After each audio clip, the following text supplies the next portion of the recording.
bodies, a single seemingly self-executed stab wound. That knife has his print and matches the wound, so we know that this one, at least, was a suicide. Well, let's identify him and bag him up. Better not to have any other people in the way. Othello. What a strange name. Sorry for the wait. We came as fast as we could.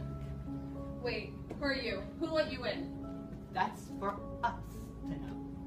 And for me to find out? Huh, very funny. Now get out of my crime scene. Unless you can show us a doctorate in early modern English literature and a badge from the FCAU, we're gonna have to ask you to leave. FCAU. Fictional character analysis units. Leave. Well, we have 3 bodies. One of them obviously Othello. Seems like a textbook Iago. Well, at this point in the story, Iago's plan has been uncovered. He probably drug his story into our world to stop that from happening again. Probably brought some backup. Yeah, we need to do some research, find out who he's likely to have brought with him. Psychopaths are fairly vain. It's unlikely that he chose somebody outside of his comfort zone. Shakespearean Psychopaths. I'm on it. Meet back at HQ after lunch. Alright guys, so what did we come up with? I've compiled a list of possible suspects. Though it looks like Shakespeare wasn't too involved with psychopaths. Actually, Shakespeare was one of the first people in early modern history to study human psychology, which is why some of his psychotic personas, such as Iago, are so creepily easy to relate to. The term psychopath has just recently been defined, and in Shakespeare's time, any knowledge about mental illness was rare. He would have at most seen a couple of people that sported sociopathic tendencies, and one way for him to cope with these unknown varieties of humans would be to write about them and portray them in his works. He used a lot of his own studies in his writing, and it's still widely accepted and well known in this day. So, who's on your list, Books?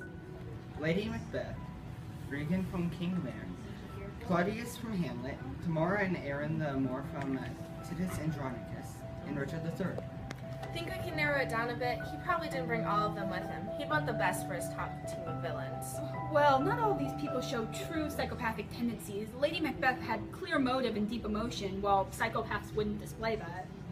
True, she was clearly power-hungry, and her thirst for blood is fueled by deep emotion, not simple boredom. We can rule out Tamora then, too. She was captured and tortured, and her son was killed, which is clear emotional motive that she expresses constantly.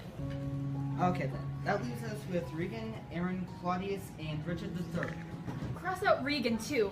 Iago shows clear contempt for one woman in his story. It's unlikely he'd team up with one ever. So we have Iago, Aaron, Claudius, and Richard III. Where are we supposed to find them? Iago, Claudius, and Richard were all military men, like many of Shakespeare's characters. So I've had Garcia stay in the nearby area where Emir's soldiers are likely died out. We should be getting results any minute. Local library called. Apparently some man from Venice brought an injured guy tied to a chair. Did they say who the injured man was? The line was a bit fuzzy, but I thought I heard somebody yelling Claudio, and I think I heard Iago in the background. Oh. Please tell me Iago didn't get out. That's for us to know.